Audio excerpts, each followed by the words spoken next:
Hi guys, welcome to my channel. ಇವತ್ತಿನ ನಮ್ಮ story ಏನಂದರೆ ಚೈನೀಸ್ ಸ್ಟೋರಿ. ಇದರಲ್ಲಿ ನಮ್ಮ ಹೀರೋ ಬಂದ್ಬಿಟ್ಟು heavy lucky person.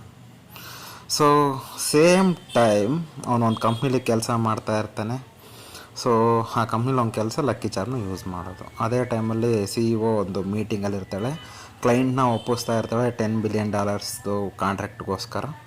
But client ಏನಂದರೆ ಅದನ್ನು ರಿಜೆಕ್ಟ್ ಮಾಡ್ತಾನೆ. ರಿಜೆಕ್ಟ್ ಮಾಡ್ತಾಯಿದ್ರೆ ಅವಳು ಮತ್ತು ಎಂಪ್ಲಾಯೀಸು ಏನಕ್ಕೆ ವೆಯ್ಟ್ ಮಾಡ್ತಾ ಇರ್ತಾರೆ ಅಂದರೆ ಅವ್ನು ಎದ್ದಾಡೋದಕ್ಕೋಸ್ಕರ.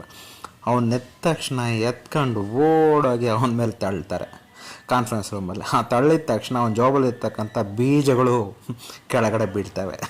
ಆ ಬೀಜಗಳಲ್ಲಿ ಏನಂದರೆ ಅವನು ಇದಕ್ಕೊಂದು ಬ್ಯಾಕ್ ಸ್ಟೋರಿ ಇದೆ. ಏನಂತಂದರೆ ಅದರಲ್ಲಿ ಅವನು ಅವರಪ್ಪ ಸ್ವಿಸ್ ಬ್ಯಾಂಕಲ್ಲಿಟ್ಟಿರೋ ದುಡ್ಡು ಎಲ್ಲಿದೆ ಅಂತ ಹುಡುಕ್ತಾ ಇರ್ತಾನೆ. ಸಡನ್ಲಿ ಆ ಬೀಜದಲ್ಲಿ ಆ ಕೀ ಮತ್ತು ಆ ಪಾಸ್ವರ್ಡು ಅದರಲ್ಲಿ ಇರುತ್ತೆ.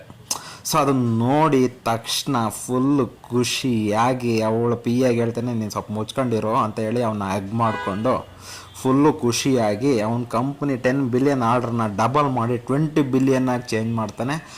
ಅವರ ಯೂಸ್ ಮಾಡಿದ್ದಕ್ಕೆ ಅವರು ಫುಲ್ಲು ಖುಷಿಯಾಗಿ ಅವ್ರ ಎಂಪ್ಲಾಯೀಸು ಎಲ್ಲ ಹೆವಿ ಪಾರ್ಟಿ ಮಾಡ್ತಾರೆ. ಸೊ ಪಾರ್ಟಿ ಮಾಡಿಬಿಟ್ಟು ಫುಲ್ಲು ಖುಷಿಯಾಗಿರ್ತಾರೆ. ಅದಕ್ಕೆ ಅವಳು CEO ಏನು ಮಾಡ್ತಾಳೆ, ನಾನು ಫಾರಿನ್ ಟ್ರಿಪ್ ಹೋಗಿ ಬರ್ತೀನಿ ಅಂತೇಳಿ ಅವ್ರ ಅಣ್ಣನಿಗೆ ಕಂಪ್ನಿನ ನೋಡ್ಕೊ ಒಂದು ವಾರಕ್ಕೆ ಅಂತ ಹೇಳ್ಬಿಟ್ಟು ಹೋಗ್ತಾಳೆ. ಅವನು ಬಂದ ತಕ್ಷಣ ಇವನು ಆರಾಮ್ ಮಲ್ಕೊಂಡಿರ್ತಾನೆ. ಯಾಕಂದ್ರೆ ನಮ್ಮ ಹೀರೋ ಏನಂದರೆ ಲಕ್ಕಿ ಪರ್ಸನು, ಲೇಜಿ.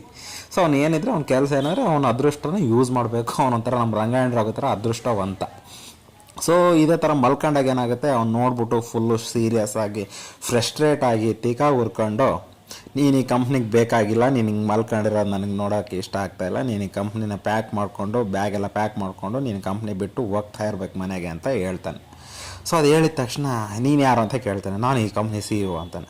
ಸೊ ಅವನು ಅದಕ್ಕೆ ಶೇಕ್ ಹ್ಯಾಂಡ್ ಕೊಡೋಕೆ ಹೋಗ್ತಾನೆ, ಅದನ್ನು ರಿಜೆಕ್ಟ್ ಮಾಡ್ತಾನೆ. ರಿಜೆಕ್ಟ್ ಮಾಡಿಬಿಟ್ಟು ಜಾಬಲ್ಲಿ ಕೈ ಇಟ್ಕೊಂಡು ಆಮೇಲೆ ಏನು ಹೇಳ್ತಾನೆ, ನೀನು ವರ್ಕಿಂಗ್ ಅವರ್ಸಲ್ಲಿ ಮಲ್ಕೊಂಡಿದ್ಯಾ ಕಾನ್ಫರೆನ್ಸ್ ರೂಮಲ್ಲಿ, ನನಗಿದು ಇಷ್ಟ ಆಗ್ತಾಯಿಲ್ಲ, ನೀನು ತಿಕ್ಕ ಮುಚ್ಕೊಂಡು ಮನೆ ಕೆಲಸ ಬಿಟ್ಟು ಮನೆಗೆ ಹೋಗ್ತಾ ಇರು ಅಂತ ಹೇಳ್ತಾನೆ. ಇದನ್ನು ಕೇಳಿ ಅವ್ರ ಎಂಪ್ಲಾಯೀಸ್ ಕೂಡ ಬಾಸ್ಗೆ ಹೇಳಕ್ಕೆ ಹೋಗ್ತಾರೆ.